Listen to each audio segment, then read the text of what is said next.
For those who seek adventure, this is the Buffalo Roamer Podcast, sharing the people, places, and moments that make a life on the loose worth living. The thing that's going to stick out to you most is when they open up that plane door. The cold is something like you've never felt. The jungle's so thick, even if you had a machete, you couldn't get through it. There's a huge blonde grizzly bear.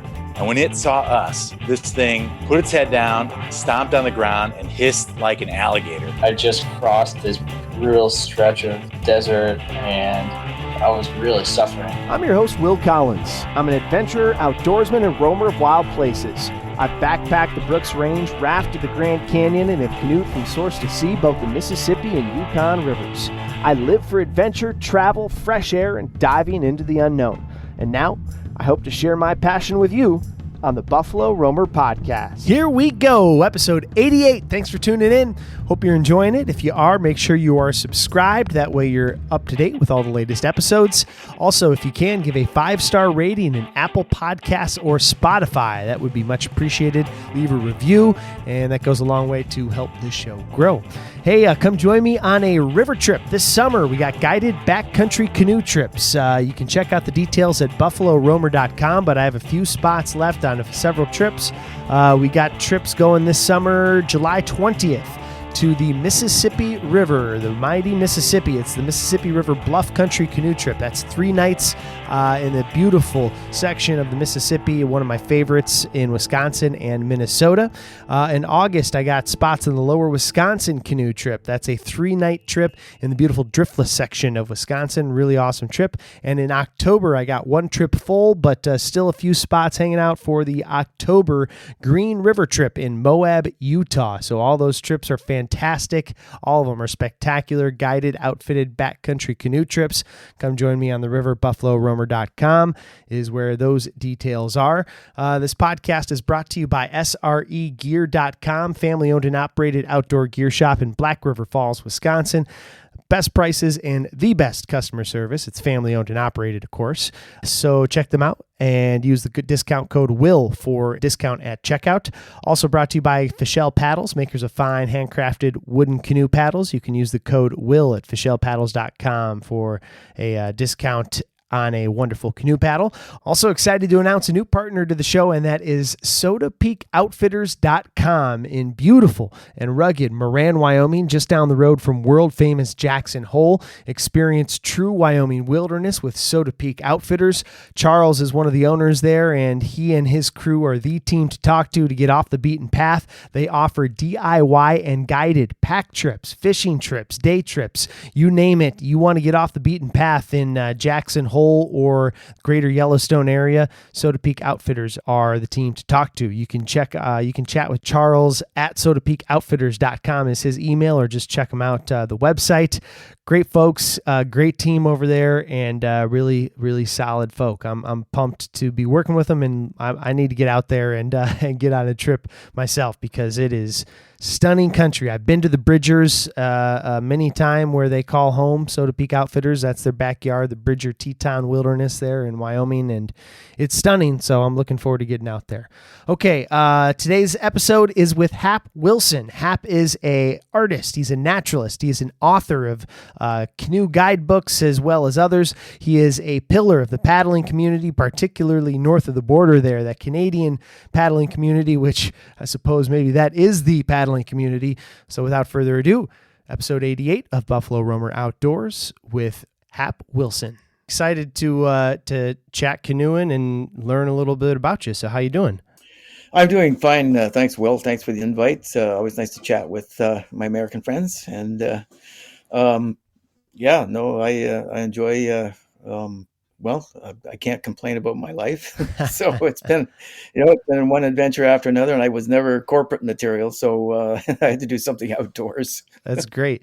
I guess why don't we just start with where are you right now? And you're in again. I'm a naive American down here, so tell me a little bit about your neck of the woods and where you're from and how it ties into canoe country.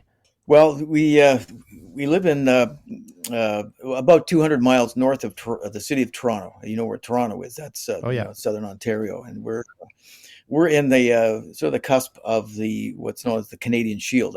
That's rock and pine country. So we're in Some people call it Hollywood North, Muskoka. It's cottage country. You get a lot of Hollywood actors and hockey players, vying for the these big, huge mansion type cottages on all the playboats on the lakes here. We don't. We're in a homestead in the country here, so we're in a different income bracket than the hockey players. So we enjoy where we are, and it's close to being up north. And Temagami is our go-to place. It has been, for decades for me. And we have a fly-in lodge in the Wilderness Park in Temagami, and we're the only ones in the park, and we've been operating there since. The first cabins were built in 1931, so by an American from Cleveland, Ohio, as a matter of fact. So we've been operating there since the 1980s, and we've expanded it to a fly-in, paddle-in eco lodge, and that's one thing that we do. And I'm an author of, I've authored more than 14 books and various other publications, and public speaker and a sustainable trail builder. We're very busy building sustainable trails, so all types of trails, and all the constructions that go along with that. Not many companies in Canada do water and land-based trails like we do, and of course the guidebooks that make have basically been popular with both American and Canadian and European global paddlers really coming to Canada. My guidebooks have been there since my first guidebook in Temagami, 1978. So that's been the go-to book on detailed canoe routes in that particular area. Amazing. I feel like that's great. We're going to dive into all of it, so don't worry. I feel like I'm pretty well dialed into the canoeing scene, certainly the American canoeing scene. And yet, excuse me, I don't know too much about Temagami, or even if I'm saying it right. So tell me a little bit about the region and about your backyard and what makes it special and unique. Well, Temagami is a geographic area. It's the highest points of land in the province of Ontario, and it would be about 350 miles north of Toronto. It's the furthest north of the great ancient pine forests. That's one of the hallmarks of the Temagami area. The ruggedness, the fact that it's the canoe routes are a part of what they call the Nostogan. These are 5,000-year-old Aboriginal First Nations trails, water trails, portage routes, and it's the largest interconnecting canoe route Aboriginal trail system in the world, and it's been used. Of course, their prehistory goes back a long time, and for canoe camps, the first canoe camp, Keewaydin, which was based first in Maine in the 1800s, moved up to Temagami in the turn of the last century, in the early 1900s, and it's been operating on Lake Temagami for over 100 years now, and followed by many other traditional canoe camps. And they're still running traditional canoe camps with cedar canvas boats, awnigans, and that traditional gear. They've modernized somewhat as far as tents go, because you can't cut poles at campsites anymore for the 5-pole pitch. So Temagami has a huge cultural history from the prehistory for the First Nations, the Temagami and Anishinaabe, a lot of sacred places, pictographs, dolmen stones, the high points like Maple Mountains, very famous, one of the high points called Chibajing, place where the soul spirit dwells, was an ancient burial place for the First Nations, and they still take pilgrimages to these sacred places. And so Temagami is a compilation of several rivers flowing off this plateau, they call it the Rock Knob uplands of Ontario, and several rivers flow outward back down to the St. Lawrence and of course the Atlantic Ocean and to the Georgian Bay.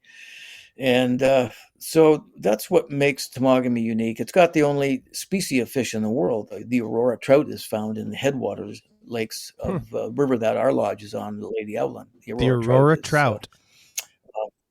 the Aurora trout. You look that up Huh. on the on the internet. You'll see it. It's the only lakes where you'll Interesting. find that species of fish. Huh. Might Yeah, have so to. that's a lot of unique things. Yeah, that's Yeah, a lot of interesting. unique things about Temagami. It makes it different from, say, Algonquin or the Boundary Waters or Quetico. So Temagami has that unique profile. And all of this, to go back to the start, to, I guess, to ask, you've spent all this time outfitting and leading trips and bringing people to the cabin and writing the books and all of this. How did you originally get into canoeing and camping, and what drew you to canoeing in particular and the canoe camping lifestyle? A lot of things, I guess. We grew up in the country, and we had at our cottage. My father was actually shooting survival films for our Department of Lands and Forest, which is now Natural Resources, when I was a young kid, and we were, we were allowed to, sometimes go in on the sets afterwards. And my father was. He was employing some First Nations elders on the sets, so the wisdom certainly played a huge part in my initiation to the wilderness, to orienteering, things like lighting campfires, boiling water in a birch bark bowl, paddling, and the interesting thing, my interest in the outdoors, was deep rooted into the indigenous arts and culture and mythology and all of that goes together with our First Nations people, around the world. And so that wisdom I picked up as a young lad, and I was a bit of a rebel as well. I was a very poor student, and which is funny. I was in high school. I was just a terrible student. But you write a book and they put you in they vault you up in some other category, and the class of distinction now. And, Yeah. And so a bit of irony there, but that's funny. Yeah. So I was involved in the environment movement at an early age, 1972, when the Ontario government wanted to turn Maple Mountain, as I mentioned earlier, Chibajing, place where the soul spirit dwells, into an international ski hill, because it had the highest elevation drop, and without any kind of conversations with the First Nations people. And so that sort of kick-started the environment movement in that part of the country. Basically, the same year that my old friend Bob Hunter, who was the co-founder of Greenpeace, he started the Greenpeace Foundation at the same time off the west coast of in Vancouver and in British Columbia. So a lot was happening back at that time. The environment movement, and it got me kind of, and that goes sort of hand in hand with the environment and canoeing. And I saw a lot of things going on in the wilderness areas, a lot of clear-cut logging without any kind of care taken for these 5,000-year-old Nestogan roots in Temagami. So at the time, I went into the local ministry, Natural Resources office, and said, "Look, you better do something to protect these waterways." So luckily, I had my supervisor was a closet environmentalist. He said, "The great idea. Let's do a guidebook." So he sent me out, and my ex-wife at the time, and we paddled about 4,000 miles out that one season, all around Temagami, and inventorying all of those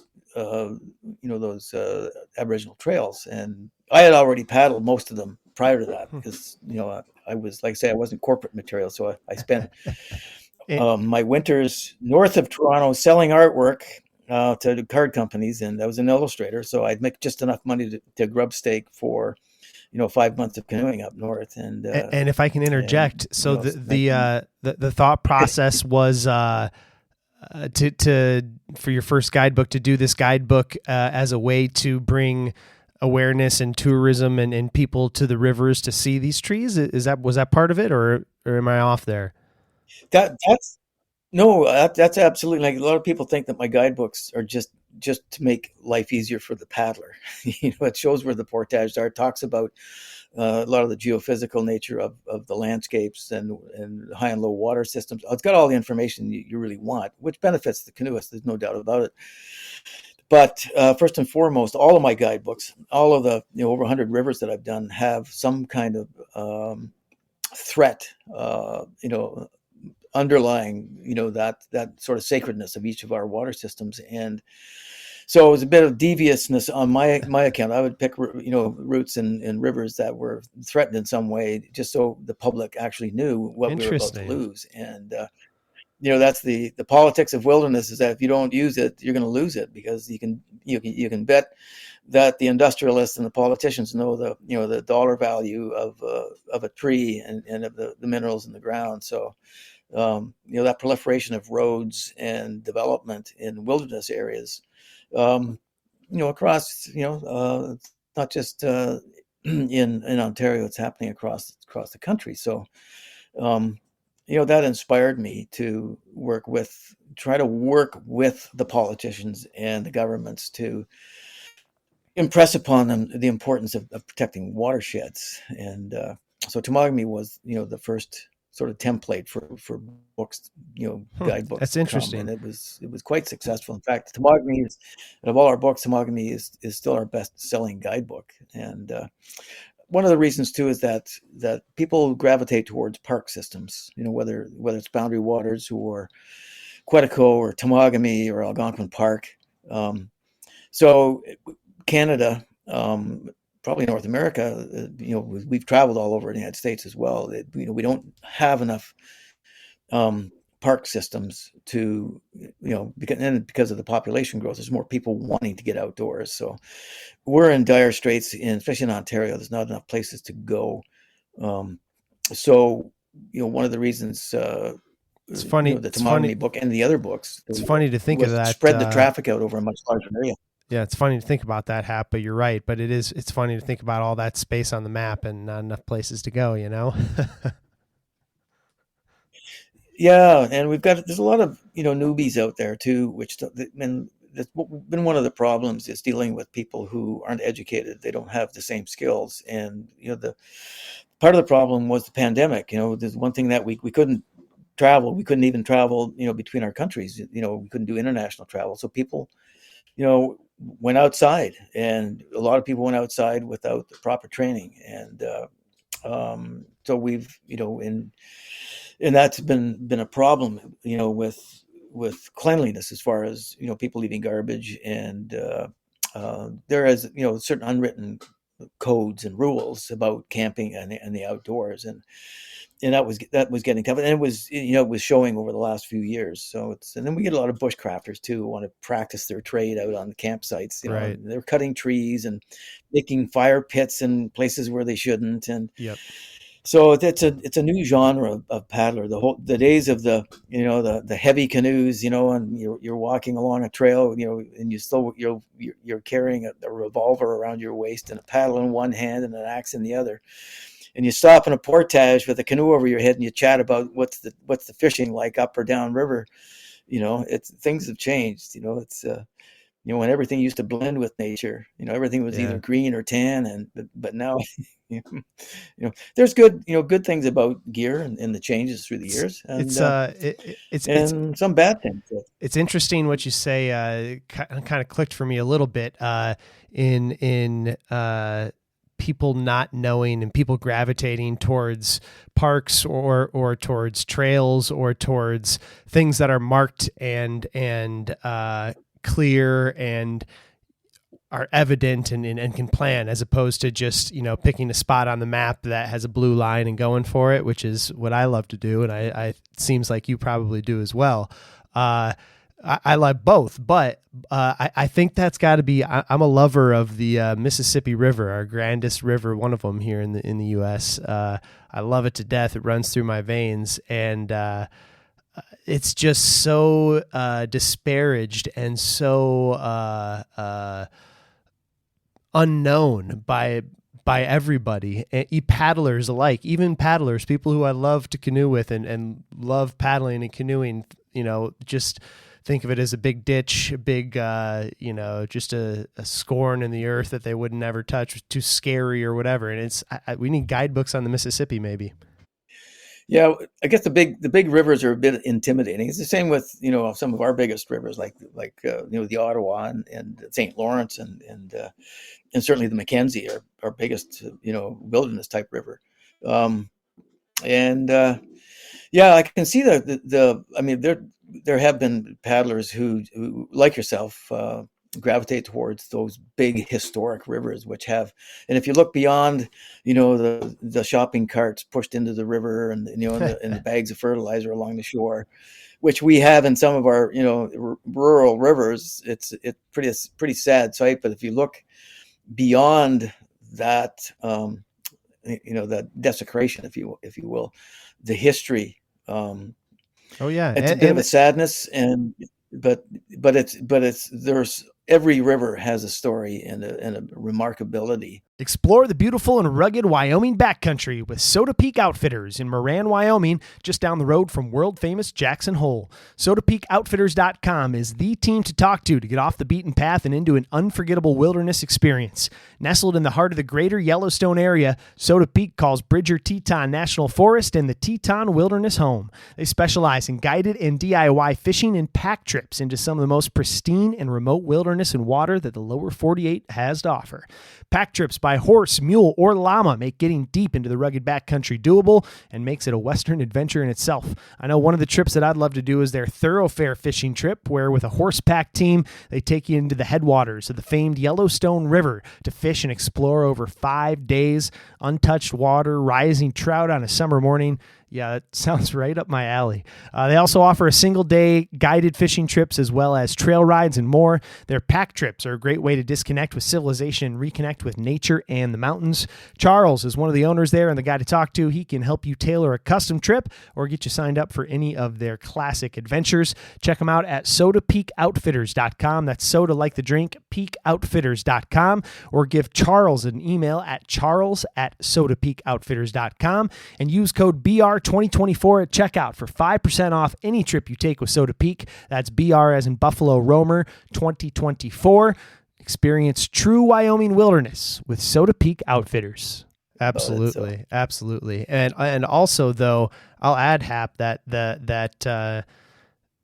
it's at least the Mississippi and many of these rivers. The Mississippi is still thriving, and it's certainly under attack, and it's under there's issues with everything, but as far as a wildlife corridor, it's 2,500 mile long bird sanctuary. It's miles wide at times, and it's the wildlife habitat out there is just expansive, which is encouraging to me. Yeah, it's funny you mention that because as a kid, I love the story of Tom Sawyer and Huck Finn, building a raft, and I think they were floating down the Mississippi River. Yeah, and that was that was a dream of mine. That sort of freestyle life, and just taking whatever happened. Not using a map, just letting that sluggish current pull me down to wherever. Yeah, it's an alluring draw, that's for sure. What kind of canoe camping do you do? What's your style? And I know obviously lots of portages up in the canoe country that you're traveling often. What type of boat do you like paddling if you had to choose one? And how would you say your style is of canoe camping? Well, my wife Andrea and I are both traditional paddlers, so we've got a variety of canoes. We still carry ABS canoes, Royal X canoes for our expeditions. We've been running expeditions for a long time, and they're certainly more durable than Kevlar, fiberglass, aluminum, which was great in the 1960s. So yeah, it's hard to say.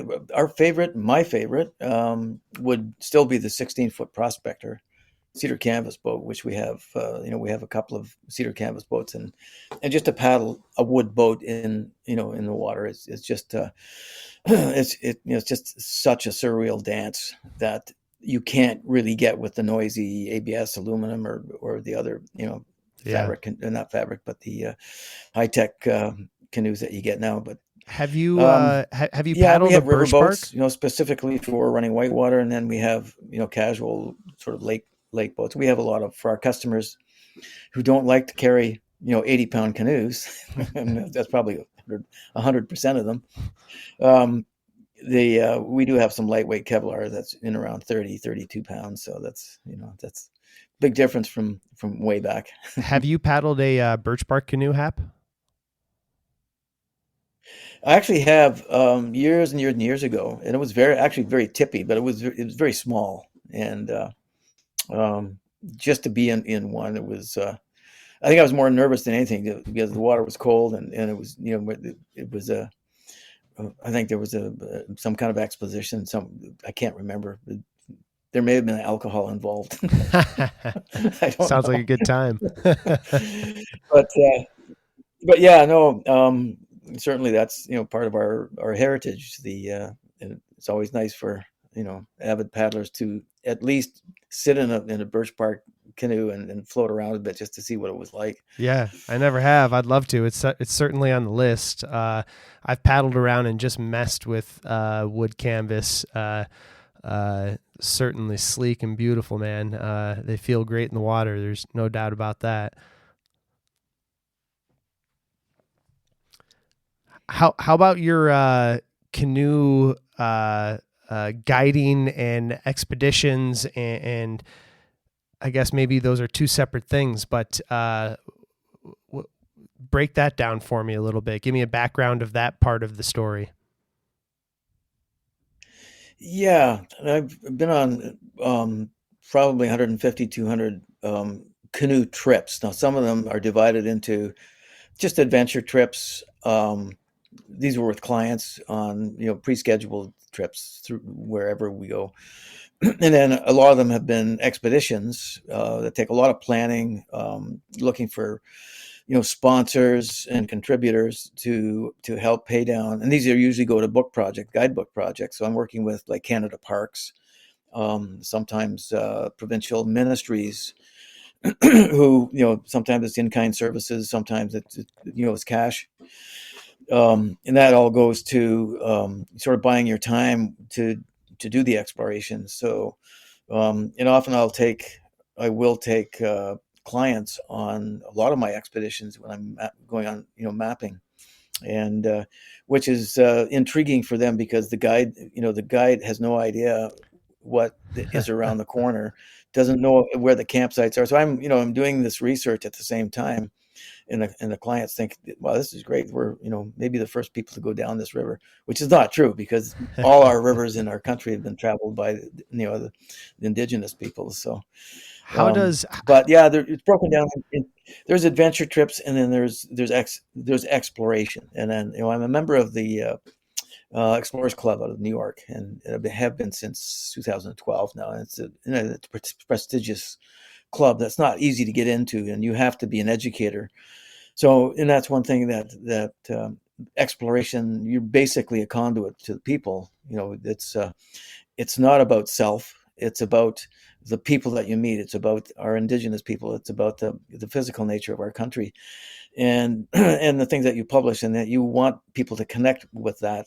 It's not like I want you to connect with me. Totally. You see a lot of that these days in YouTubers and. And it's a bit sad in a way, 100%.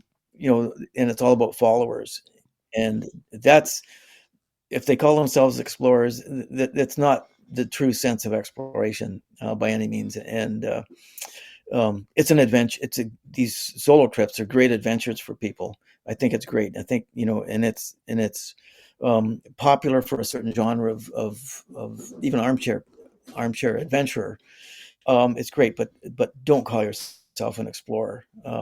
If it's just look what I've done, look, I agree. Paddle from here to here. Even my own progression with I don't want to say, it's a little crass to say the look at me versus the how can I help you mindset, but a lot of YouTube and you're exactly right. YouTube and media and video is all about the, hey, look how awesome I am at tripping. Look how awesome I am at whitewater. Look how awesome I am. Look how great my skills are versus just people being humble or be just like trying to teach or share.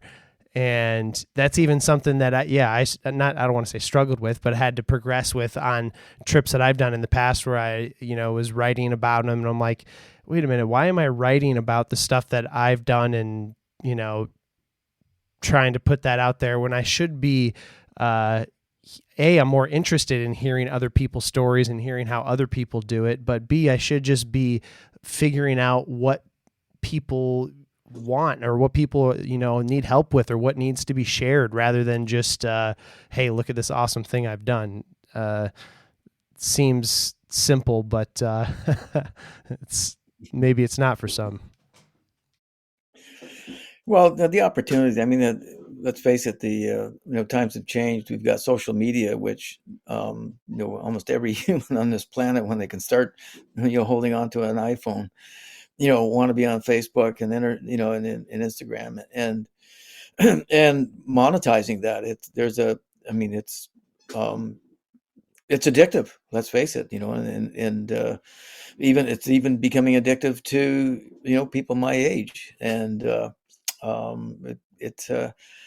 and the fact that you can actually make money on that, by and getting followers and getting sponsors, and I can see how that you would intrigue some people, and but I think you're right. I mean, humility has to go along with. I think if you're a public person, instead of just selling yourself, I think you need some other connection there, and that's usually with the people you meet in the surroundings that you can share with people. And this nice thing, when I've done a lot of solo trips, but most of my trips have been with other people, and it's great sharing those experiences with other people and helping them, training them, and becoming friends with them. And that's, this is part of my wife Andrea and I, our lifestyle, is that people that we don't like to call them clients anymore because they become our extended family, and everybody has a story and everybody has a connection to different things. And if you're not amenable to, opening yourself to listening instead of just talking, then it really, it's, it's to me, it seems like a lonely world, and and that door is going to close at some point in your life, and you look back and you wonder, maybe people just got tired of listening to me talk about myself. It's totally true. It's a common theme on this show and also just in my life. But on these trips, you go out and you think of. You think it's going to be a big wilderness epic, a you against the woods, you against the river, and then you come back and it's always the people. It's the things that you talk about 20 years down the line, 10 years down the line, the next year. It always involves the people. Somebody tripped on the portage or and fell in, or whatever it is. The funny stories you tell. It's always about the people, isn't it? Yeah, it is. People, and like I say, everybody has adventure stories, and this is what was an interesting thing about our indigenous peoples globally, is the fact that a lot of them didn't have written histories or written a text, and all their stories were oral stories. And this is something, stories were really important to our indigenous peoples, and you became a good listener because that's how you learned, and that's what enlightened your life. We don't listen anymore. That's unfortunate. And we shuttle elders off to retirement homes, and then we lose that wisdom there, and which is unfortunate, because a lot of more primitive peoples always cherished the elders, and that's where all the knowledge base is. But we've a couple of things that we don't have humility now that we used to, that mindfulness is gone as well in a lot of cases, especially in the outdoors, where we're struggling with a lot of people who don't, like I mentioned earlier about the codes, politeness on the trail, and people fighting to get to that portage first, and then or fighting over campsites, or being Dumb. disrespectful to nature. So. Yeah, it's a shame. So of all these trips that you've done, across your life, what is there one or a couple that jump back to you as like, the crown jewel, or the one that that when you're dreaming of doing another big epic one, that's the one you think of, or are there any that jump out to you? I think that's tough because our lodge in the north, in the Wilderness Park, is on the Lady Evelyn River, Manjamagasippi, which translates into trout streams, and it's at the high point of Ontario. It's 8 waterfalls, and it's one of those pool and drop rivers. It's absolutely stunning. And I've done it probably more than 200 times, and either I've done it at night, I've done it upstream, downstream, and every time is a special trip for me. Every river has its special meaning. There's a lot of collectors out there. They'll do a trip once and that's it. Then they'll go to another place. You don't really get that intimacy with that, all those nuances that are provided by that riverscape. And so to pick out one or 2 or 3 rivers is pretty tough for me, because there's some that I would not do again, but they're good in their own right. I'm doing a talk on the Blood Vein in Manitoba. That's one of our favorite rivers. It's a UNESCO site in Atikaki Wilderness Park in Manitoba, and it's a grouping of rivers that flow into Lake Winnipeg. It's a favorite amongst paddlers from Wisconsin area and Minneapolis, St. Paul, the northern states, the central states. It's not that far to get up to Manitoba. There's some beautiful rivers in Manitoba, and like the prairies, southern part of Manitoba, you think of grain elevators and wheat fields, but you get off to the the northern part and the Shield area, and some beautiful rivers all the way up to the Arctic Veld in that part of the province. So I would say one of our favorite, my wife and I love the tree line area of the country in Canada.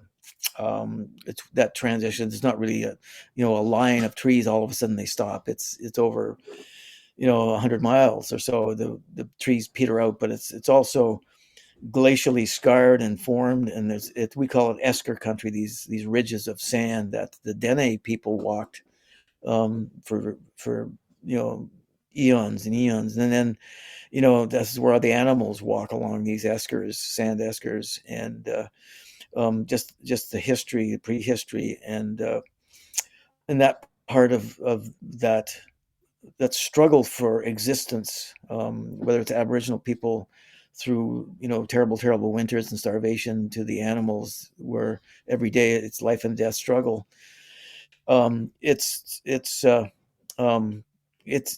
It's nature in its rawest form, and I think that's why we like that so much.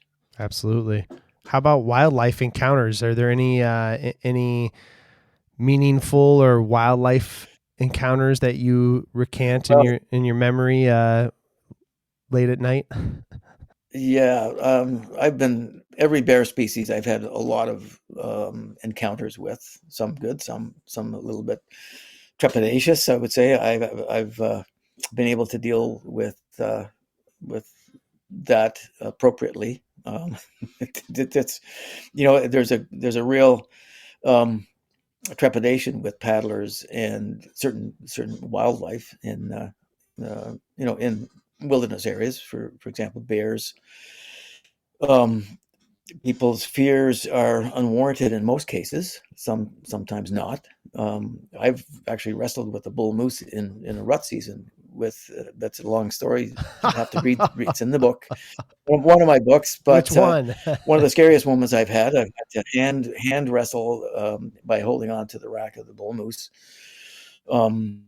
just just to survive. But I've had to deal with polar bears. I had to.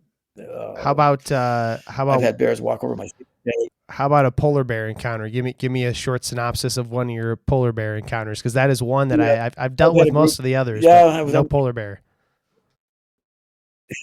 Well, polar bears are the most unpredictable, and they'll actually stalk you. And with climate change and the melting of the ice flows on in the Arctic, especially Hudson Bay, they're coming further and further inland. So I know one trip I had, I had eight clients going down the Caribou River, and we stopped probably maybe 100 kilometers from Hudson Bay. We were having a shore lunch, and and we were just relaxing after. It's a tough river, tough rapids, and I was making lots of great fishing. So I was making a shore lunch with like a fish chowder, and people had their cameras out. They were just chit chatting, and then all of a sudden, on the other side of the river, which is maybe 100 yards across, this big white boulder started to move, and somebody yelled out, "Polar bear!" So the cameras came out, and they were standing on the edge of our side of the river, taking pictures of this polar bear. They felt safe because of that water barrier. I think most of them didn't realize that a polar bear can outswim two people paddling a canoe. And so we were sitting on the shore, and then the bear goes into the water, and he's coming straight at us. All you can see is his nose sticking out of the water, and he can move really fast. So, of course, being the guide, everybody puts their cameras down, and everybody looks at me. So, what's the guide going to do in this situation? So, I do carry a shotgun with a bear scare and cartridges, and I this is the only instance I actually had to go and get the rifle, and then I put in the magazine of bear scare first, and because of the speed of the bear, I thought, well, it's gonna be lobbed way over its head, and if you put bear scare over the back of the bear, it's just going to go faster towards you. So I actually had to put in the hollow nose slugs for 12 gauge shotgun, and when I snapped the clip into the gun, that sound for some reason made the bear stop just offshore from where we were. I had no idea what was going to take if that bear ever got into our camp and campsite. So, but I was the only thing that I could do was use the gun, and that's the last resort. But I've been chased by musk oxen, and some of the things that I've done were pretty silly. I tried to herd a musk ox to get him to move along so the lighting was better for my clients to take pictures. You start messing with nature in that sense, and it's just stupid. It's just stupidity, and they can move fast, which I found out. So, jeez. How about the most? Pretty cautious when it comes. How about the most? Sorry? How about the most magnificent? Hey, it's Will here. I want to take a moment to let you know about our show sponsor and partner, Fischel Paddles, makers of fine, handcrafted wooden canoe paddles. I spent a lot of time paddling rivers and lakes, and Fischel paddles are the best canoe paddles that I've come across. I use the Ray Special model myself, and I outfit all the guided trips that I run with Fischel paddles too, because I think they're the best. Each paddle is handmade by Greg Fischel at his shop in Flagstaff, Arizona, from a single piece of wood. What I love most is the shape and feel of the paddle. Other than being beautiful and efficient, it puts less strain on your shoulders and arms than a typical paddle would, while actually giving you more control and finesse with each stroke. Plus, the shape of the blade just feels right cutting through the water. All paddles are customizable from the type of wood, whether that's cherry, ash, or maple, to laser engravings, and my favorite, which is the leather strap that Greg pins around the shaft so that it doesn't get beat up as you run along the gunnels, prying off or doing the J-stroke in the back of the stern there. So go get yourself a Fischel paddle now and feel the difference. Use the code WILL at checkout. That's WILL to get a free wooden paddle hanger with any paddle purchase. That way you can show off and organize that new handmade paddle. Check them out at FischelPaddles.com. That's FISHELL paddles.com. Fischel Paddles, handcrafted wooden canoe paddles. Hey, it's Will here. Want to take a moment to let you know about today's sponsor, SREgear.com. SRE Gear is a family-owned and operated outdoor gear shop in Black River Falls, Wisconsin, and they have everything you need for your next adventure. Whether you're camping, backpacking, hiking, paddling, or just getting out there and exploring, SREgear.com has the gear you need to get you to those places you love. I recently picked up a new Garmin InReach from SRE. I needed a new communication device for the guided canoe trips I've been leading, and after talking through a few options with the owner, Nick, there, he helped me sort out what I needed and get squared away. And that's one of the things that sets SREgear.com apart is the unbeatable customer service. Call or email with any questions, and you'll talk with the owner, Nick, or someone there close to him. So before you go and buy any outdoor equipment from a big box store, be sure to check out family-owned and operated SREgear.com, and be sure to use the discount code WILL at checkout for 10% off your first purchase. That's discount code WILL at checkout for 10% off. SREgear.com. Great gear, great prices, unbeatable customer service. Kind of a specific question, but magnificent encounter. Like I can think of a couple I've had that I would kind of call or majestic or any encounter of a species or animal where you've just kind of been left in awe in particular. Absolutely. I would have to say on Hudson Bay when we came off, taking a few trips down the coast of Hudson Bay. It's the tide goes out pretty far there, but if you get in at the right moment, especially on the Seal River estuary, it's the highest concentration of beluga whales on the planet. Oh wow! So you get out in your canoe. There's smaller whales. They're most of them are about the length of your canoe. These white ghosts that pass underneath your canoe very gently. They're so gentle in their nature. The only thing you have to worry about is what they call a beluga whale stampede, when there's a lot of them feeding together, and if you startle them, they'll create such I guess a wave action that it could flip your canoe. And so what is the shore like? I just remember paddling. Is the shore like covered in ice, or is it like a rocky shore?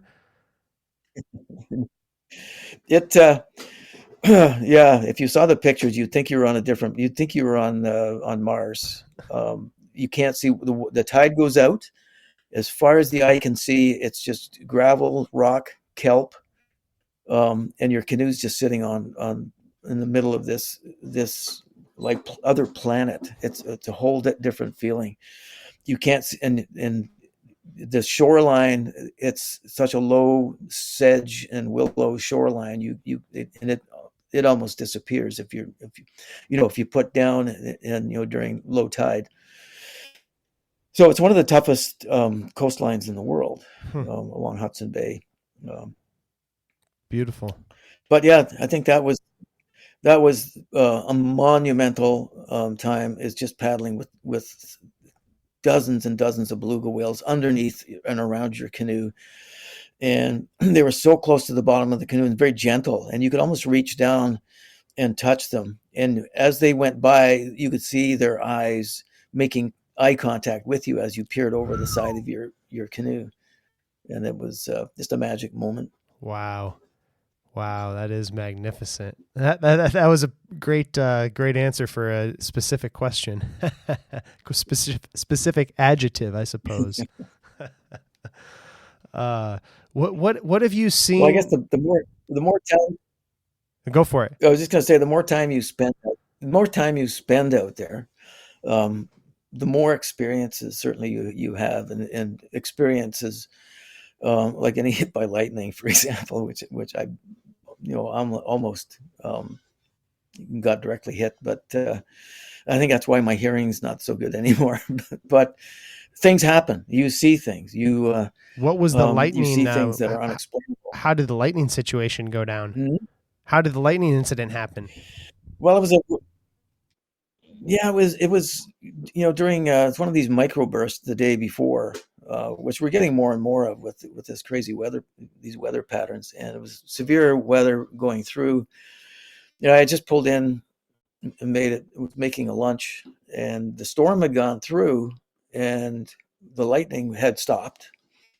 I went down to fill my pail, tea pail, and then I was knocked on my feet. It was this flash and such a loud bang, and it had to be only meters or yards away from me. And it was just one of these rogue lightning flashes. Like, it could have been that I was more exposed. It's like being on a golf course. How many people have been hit on a golf course, by lightning? Yeah. So it was, and I just remember trembling, shaking for the rest of the day. And I don't think my hearing's been the same ever since. Wow. And so it was just like a bang, and you were like, how did you know? Were you like, were you out for like a second or two, or did your hair stand up? Just a flash. Just a second.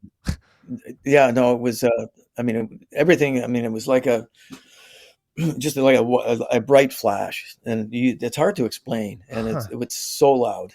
Wow. And you could almost, you could almost feel like the hair in the back of your neck, was perked up, and no, hard to explain. I was just lucky because I know people who have perished by lightning strikes. So, jeez, it's one of those things. Like I say, the more time you spend out in nature, you have chances of just experiencing everything that nature can throw at you. And one of the things that, when we teach people, I said, and I see people who talk about their trips and that they, they conquered this rapid, and they conquered this, and they beat that. And I just laugh. I just say, you're not going to beat nature. You're not going to conquer it. It's once you understand that, then you can actually relax. And all these survival things that are going on now, and I just have to laugh at, flint and steel. And I tell people, I say, are you kidding? If I'm out with a family and it's in the fall and it's been raining for 2 or 3 days, do you think I'm going to sit down and try to get a fire going, with a striker and a flint and steel? Yeah. I'm going to take out my, my trusty lighter and get a fire going. Yes. And, yeah. But no, conquering nature, beating nature is you just, it's something that you have to relax into it. And then you get beyond that survival, that restricting survival mode of enjoying outdoor travel. And you become so adjusted to everything. And it's, I like to say that you're actually living comfortably in nature rather than fighting it. It's the best. What is it about canoeing and canoe camping specifically that you love? What aspect or what part of it, if there is only an aspect, but like if you're planning to go on a canoe trip next week or once thaw starts, what is it that you get excited about doing? Well, one thing, paddling with my wife, who is my greatest partner and my muse, and she's such a good paddler, and it's just that syncopation with somebody that you care deeply for, and having that emotional attachment, that physical attachment to a craft that you're moving along a water body with your own power. And like I say, we run rapids, we do things in a canoe, and I've seen and I've tried to teach couples paddling in whitewater. Stop yelling at your wife in the bow because she's not going to learn anything. There's a communication where you start to trust your partner, and because they can, if and change positions. We can, you don't always put the woman in the bow and the man takes the back seat. Like you see so often. And you trust your paddling partner entirely, and that's something that eventually couples will learn, and if they don't learn, then they end up paddling solo, or nobody wants to paddle with them because they can't communicate. Yeah, and I think that's one of the greatest enjoyments is paddling with somebody that you almost telepathically communicate with, and you watch their movements, and those movements are translated into movements your craft, and that's it's like being on the dance floor with a partner that can really dance. Not that I can dance worth the darn, but you can paddle a I'm just boat. looking, using it as an analogy. But I think that's the greatest feeling that I have. Also, watching other people learn the skills. Like I teach the proper way of the J stroke, and a lot of people who paddled for years pick up a bad habit, but they want to learn whitewater. And I say, well, look, I'm going to teach you how to paddle on flat water with the proper J stroke first, because if you can't do the proper J stroke, you're not going to understand how to translate your movements into something that the canoe is going to understand. And I look at the canoe as something that has its own character, and I've had couples or two people who paddle together saying, well, we can't keep up with our friends, so can you teach us what are we doing wrong? So it could be they're not syncopated, they're paddling out of unison, or they keep changing sides when they're paddling on one side. Changing sides is good.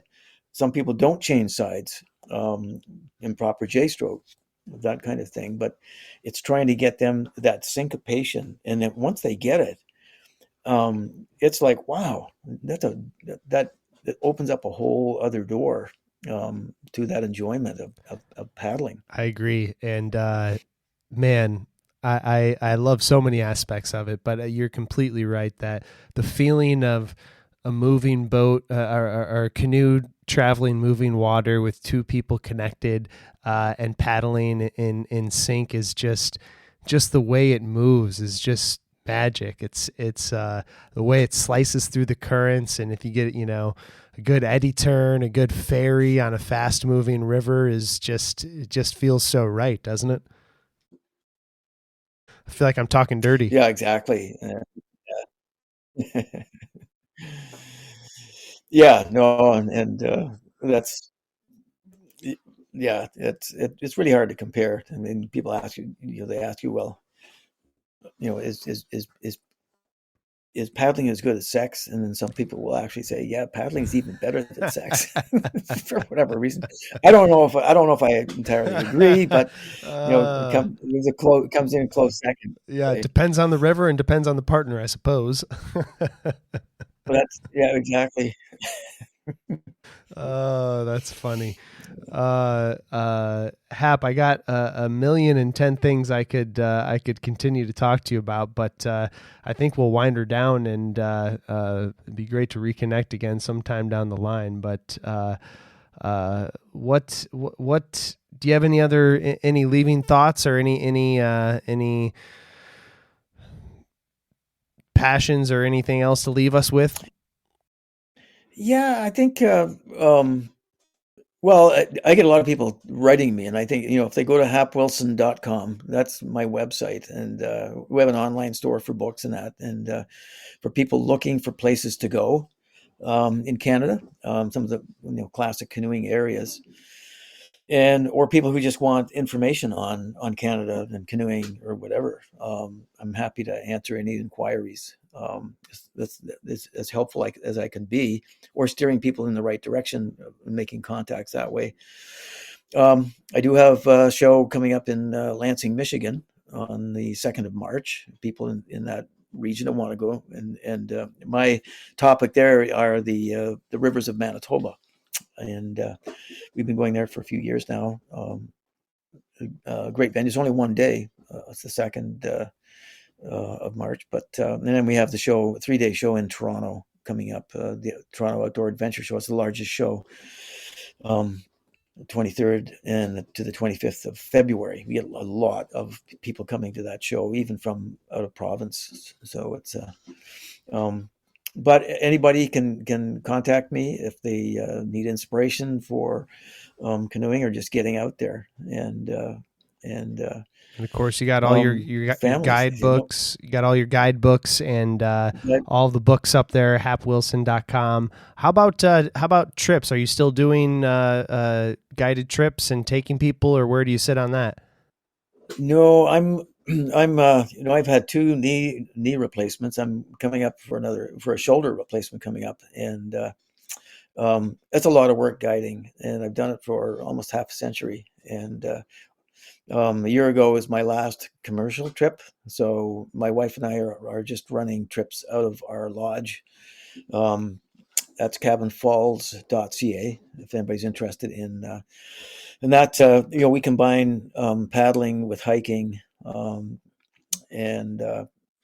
I'm not tired, but I'm just trying to make it easier on my body. This lifestyle has been tough, after paddling 40,000 miles in the canoe. It's a lot of portaging and trail building and all this stuff that goes together. It's a wonderful life, but it does take its toll in your joints. So I've really had to stop those long commercial expedition type adventure trips. So we're just doing trips around our lodge in Temagami now.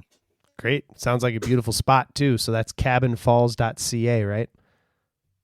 Yes, that's correct. Great. All right. Well, yeah. Anything else you want to leave us with? I've really enjoyed chatting and talking paddling with you. No, I love these shows. I think it's great for people, especially the different people that you get on these shows, and just hearing their stories. Like I say, everybody has a story, and don't forget to listen. There's a lot of great people out there who have these stories, and just sharing stories is very important.